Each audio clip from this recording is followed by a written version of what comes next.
Hello and welcome to News Round, a recap of stories that made headlines during the week. I'm Tenyola Shibowale. The headlines.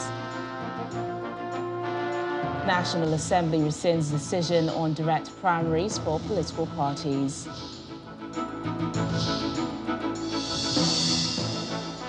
President Buhari unveils rice pyramids in Abuja, and CBN governor says the initiative will crash the price of rice across the country.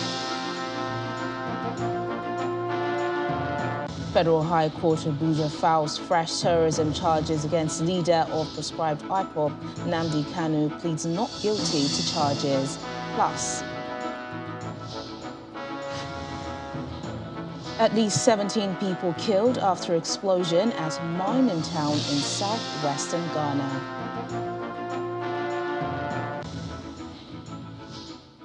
News Round begins with the National Assembly's rescinding decision on direct primaries as a result of the outrage that trailed the president's refusal of assent to the Electoral Act Amendment Bill 2021. President Muhammadu Buhari had hinged his rejection of the bill on the fact that the federal lawmakers made direct primaries compulsory for the nomination of candidates by political parties. However, while the Senate amended Clause 84, subsection 2, approving direct, indirect primaries or consensus of procedures for the nomination of candidates, the House of Representatives did not approve the consensus method of nominating candidates for elective positions.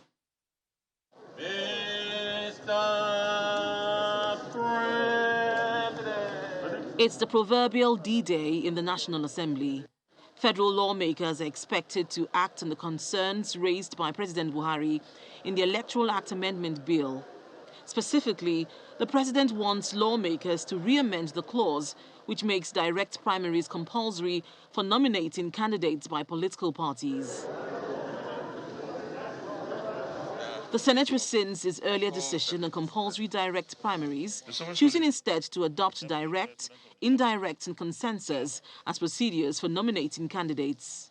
The Senate, in the Committee of the Whole, considered the Electoral Act No. 6, 2010 Repeal and Enactment Bill 2022 and approved as follows. Clause 84 as recommended. Is this a true reflection of what transpired in the Committee of the Whole?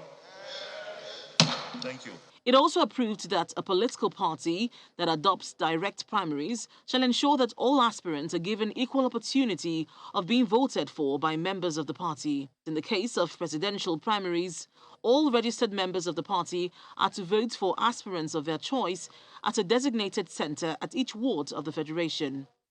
For indirect primaries, it approved that in the case of nomination to the position of presidential candidate, a political party shall hold a special presidential convention at a designated centre in the FCT or any other place within the federation agreed to by the National Executive Committee of the party.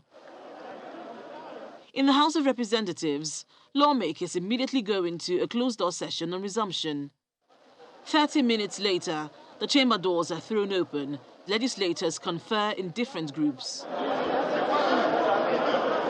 We would later learn that lawmakers had just got wind of a Senate's decision to include the option of consensus as a procedure for nominating candidates. A letter was written by Mr. President. The House also follows the path of the Senate by rescinding its earlier decision on compulsory direct primaries. However, it does not adopt consensus procedure for nominating candidates. It is my considered position that the political parties should be allowed to freely exercise the right of choice in deciding which of direct or indirect primaries to adopt in the conduct of their primary elections. So basically, our rules have tied our hands. We can't even go outside that clause to inject any other thing, even if we so desire. Outside the chamber, lawmakers explained their decision not to override the president and why the consensus method was not considered by legislators in the House of Representatives. Let us not be having problems with our parties, with the government and everybody. Let us put even the indirect primaries and the direct primaries and then also the consensus. So whatever happens at the end of the day, the party will not blame the National Assembly for making a law that is difficult for them. A lot of our members who have consulted, their constituents came back and said, well, there was a need to give the latitude to the parties so that the people will have option.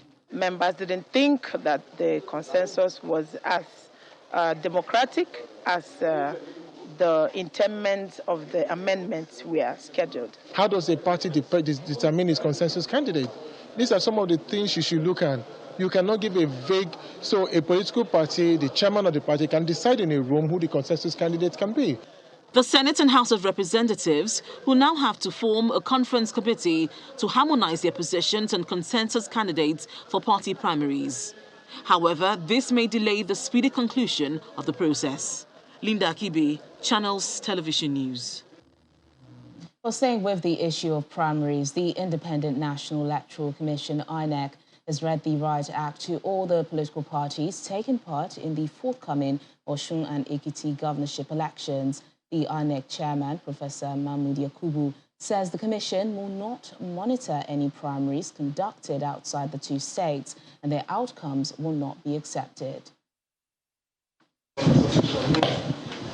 The 2023 general election is just 395 days away, and the Independent National Electoral Commission, INEC, is meeting with members of the civil society organizations for the first time in 2022 for its regular quarterly meeting.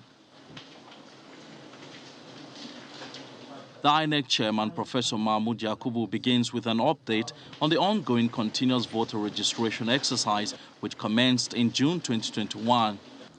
As at Monday, 17th January 2022, a total of 8,260,076 eligible Nigerians commenced their registration online, completed the registration physically, applied for transfer to new locations, requested for replacement of their PVCs, and updated their voter information records.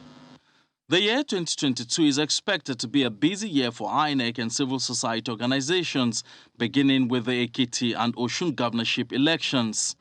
In the cases of Ekiti and Osun governorship elections, any primaries conducted outside the two states will not be monitored by the Commission, and their outcomes will not be accepted. Meanwhile, the Commission has also decided that the suspended Ekiti East 1 state constituency by-election will be combined with the state governorship election holding on the 18th June 2022. For members of the civil society organizations, INEC and political parties in the country must ensure inclusiveness, especially of persons living with disability. We want to see persons with disabilities come out and vote effectively, vote unaided, and vote, ensure that they exercise their franchise as well. 2022 is a signal year for 2023. So the action is key, and that action right now is that Ekiti State election must be as credible as possible. As INEC continues to consult with critical stakeholders on its preparations for the elections, Nigerians expect nothing short of a free, fair and credible process. Emperor Simon, Channels Television News.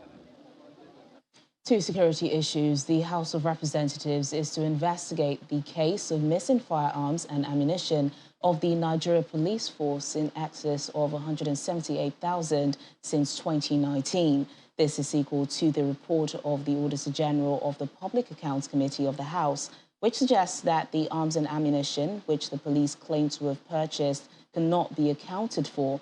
The matter was raised by the Deputy Minority Leader of the House as a motion of urgent public importance. Working on this, but just go ahead. Okay, I think you're... The House notes the 2019 report of the Office of the Auditor General of the Federation on alleged disappearance of about 459 different arms and ammunition of the Nigerian Police Force in 2019. The House is aware of the findings in the report that the Police High Command failed to keep record of unserviceable and expired firearms and ammunition owing to non-compliance to the internal control system of the Nigerian Police Force. The House is worried that the value of the lost firearms could not be ascertained because no document relating to their cost of acquisition was presented for examination. The House is mindful of the worsening state of security, kidnapping, banditry in the country, and concerned that the missing arms could have found their way into the wrong hands. And now to some cheering news of food production. It appears the days of the pyramids are returning with the launch of the Federal Capital Territory mega rice pyramids by President Muhammadu Buhari. The 1 million rice paddy rice stacked in 15 separate pyramids were planted and harvested from states across the country under the Central Bank of Nigeria's Anchor Borrowers Program and the Rice Farmers Association of Nigeria. The national anthem, please. President Muhammadu Buhari joins state governors, captains of industry, traditional leaders, security chiefs, as well as the Rice Farmers Association at the Abuja International Trade Fair for the historic unveiling of the FCT Mega Rice Pyramids. Many commendation, Your Excellency. Under the Central Bank of Nigeria Anchor Borrowers Program, the Rice Farmers Association facilitated the construction of 1 million bags of rice paddy, which are stacked to form these 15 pyramids. This, according to the president, will engender economic diversification and reduce rice imports. Our gathering here today is no doubt a testament to the fact that the Anchor Borrowers Program is working. I am aware that the bags of paddy will be moving straight from here to rice milling plants across Nigeria, which will lead to the release of processed rice to the markets by the rice millers. The measure will aid our efforts at reducing the price of rice in Nigeria. The governor of the Central Bank of Nigeria, Mr. Godwin Emefiele, and the Rice Farmers Association of Nigeria affirm that the Anchor Borrowers Program has undoubtedly built a sustainable framework for financing smallholder farmers in the country.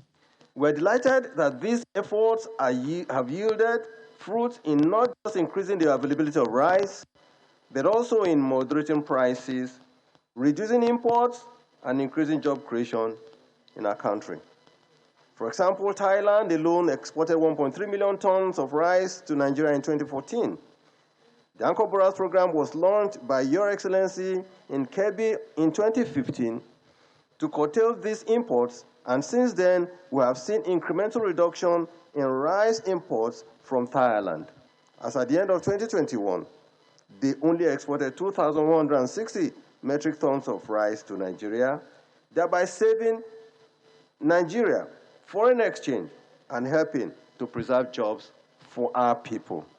Despite all the insecurity, the banditry, the flood, the kidnap, the drought, they became committed, and that is why you can see all these pyramids here. The unveiling of the mega rice pyramids is expected to further spur production in other states. I want to assure you, Mr. President, that the job is not done. We shall not relent until the availability of rice as a staple food is also at the most affordable rate for ordinary Nigerians. That's the next agenda in this campaign. The president also conducted an inspection of the already processed Nigerian rice. The CBN Anchor Borrowers Program has so far enabled a 95% reduction of Nigeria's annual rice import bill from $1.5 billion in 2015 to $18.5 million. Mr. President, along with his delegation, Now, aside improving on the national output of rice production beyond 9 million metric tons, the CBN Anchor Borrowers program is looking to do more, unveiling the first and inaugural rice pyramid in the South, South and Southeast, and also looking to unveil the maize pyramid by the Maize Association of Nigeria later in the year. From the International Trade Fair Center here in Abuja, Gloria Umezuke, Channels Television News. When News Round returns in just a moment, former military head of state, General Nnamdi Abubakar, raises concern over likely fuel price increase. More details in a moment. Stay with us.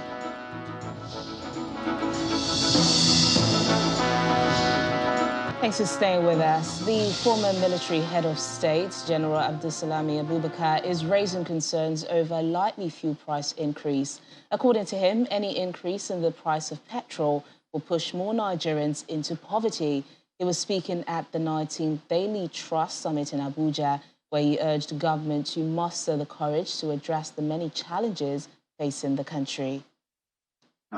Trying to establish it is the 19th edition of the Daily Trust Dialogue, and conversations here focus on the politics of the 2023 election, the economy and insecurity. What is our productivity level? The former military head of state, General Nnamdi Abubakar, is the chairman of the occasion. He lays the foundation for the conversation.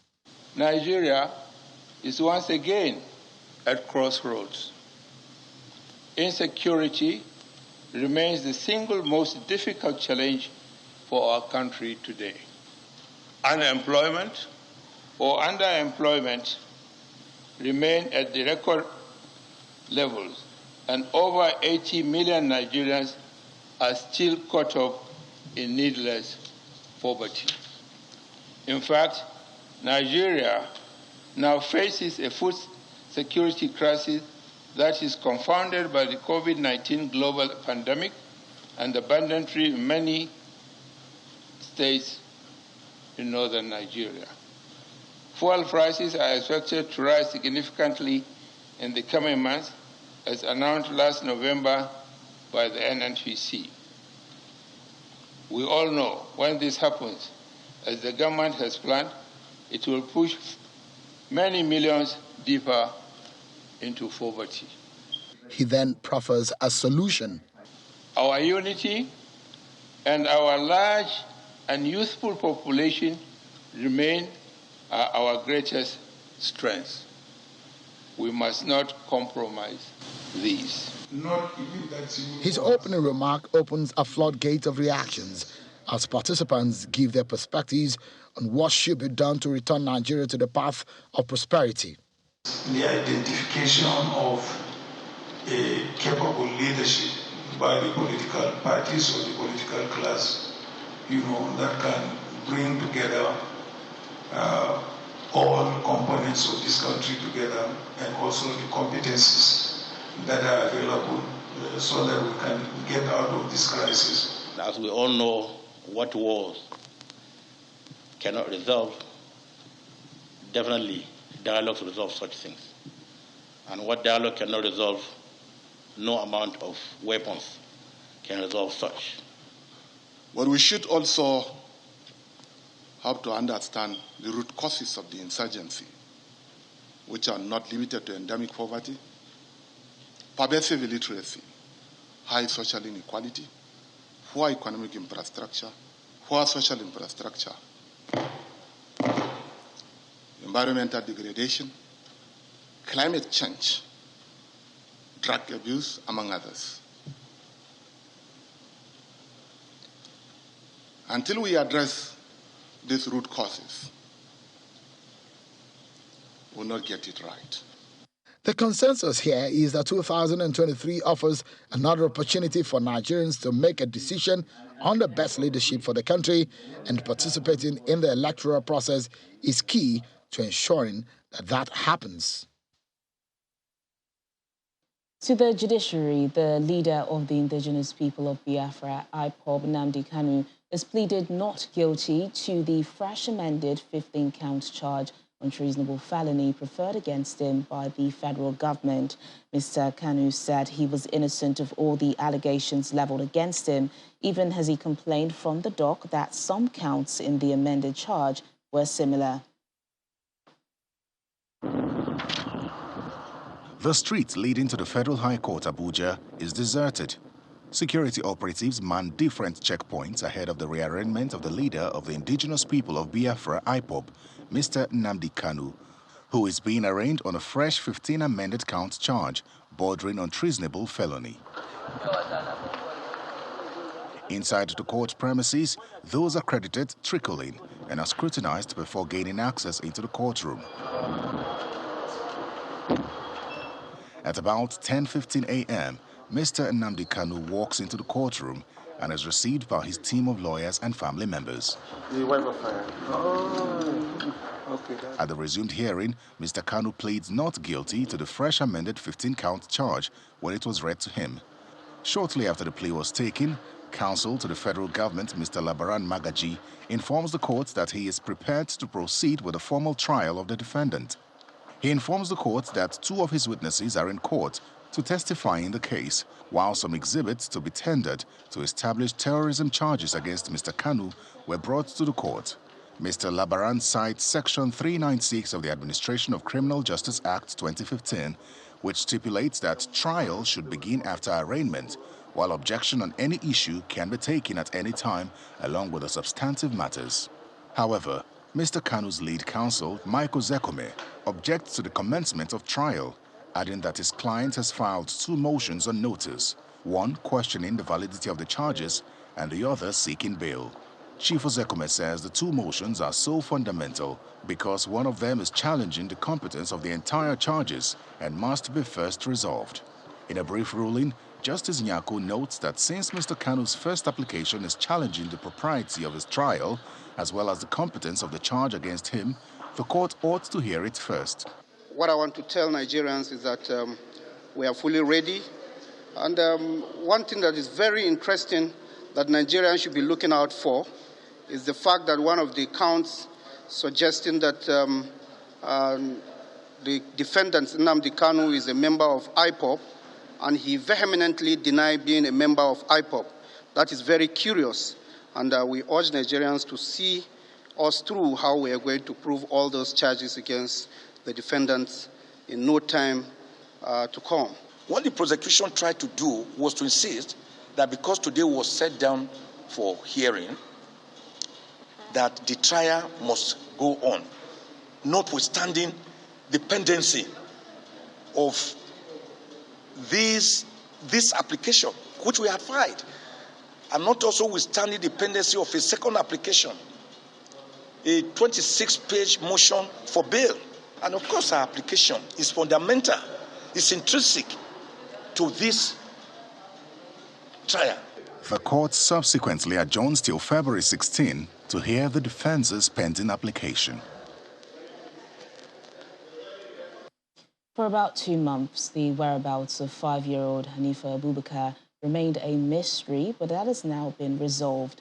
The police in Kano State Command has confirmed the arrest of the suspected abductors of the girl who was kidnapped and subsequently killed, allegedly by her teacher, Abdulmalik Tanko, in November 2021. They were said to have demanded 6 million naira as ransom for her release before she was killed. According to the police, Hanifa's body was found in a private school in Nasarawa local government area where it was buried by the suspects. It's been almost 2 months since 5-year-old Anifa Abubakar disappeared from the premises of Noble Primary School in Kano, where she was receiving Islamic lessons. After weeks of investigations, the owner of the school, located in Dakata community, Nasarawa local government area of Kano State, confesses to kidnapping and killing Hanifat, the only child of her parents, after collecting ransom. He said he panicked because Hanifat recognized him. After getting to 11 o'clock at night, I picked her, and then I used to drink tea always, so I was drinking tea at that time. So I put the remaining tea inside an empty container of bobo yogurt, and then I poured in this rat killer poison inside, and which was given to the girl. That is, she not at home, not at my own house. When we went to the other school, when we were passing, I told her that I'm taking her back to our own house. So as we're going, I gave her on the road. She drank it, and then we entered one of the other branch, because the school branches are two. We entered the other branch with her. I told her that I'm going to pick something inside. She entered, and then that was where she finally died. These confessions were made by Abdul Nalik and his accomplice, Hashim Ishaku, after a team of security agencies was put together to find the 5-year-old who had gone missing since December 4, 2021. Hashim also confessed that sometimes in the month of November 2021, the principal suspect, Abdul Malik, met him and one Fatima Jibril Musa, female, aged 27 years old, of Layim Falaki, to the Murtala Quarters, Nasarawa local government of Kano State, and ordered them to kidnap Hanifa. They planned and failed many times, and then later resigned their action. Fatima was also arrested and confessed to the crime. Father of the minor couldn't hold back his tears while thanking all those involved in the arrest of the suspects. Only God knows why such a thing will happen. This brings deep sadness I can't explain. It hurts so bad. May God avenge for us. I thank the security team that helped catch the suspects. Meanwhile, a resident in the neighborhood where Hanifat's body was exhumed says they've been living in fear since the incident occurred. This is a very disturbing incident in our environment. After the police exhumed the body of Hanifat, everyone in the community went into their homes early.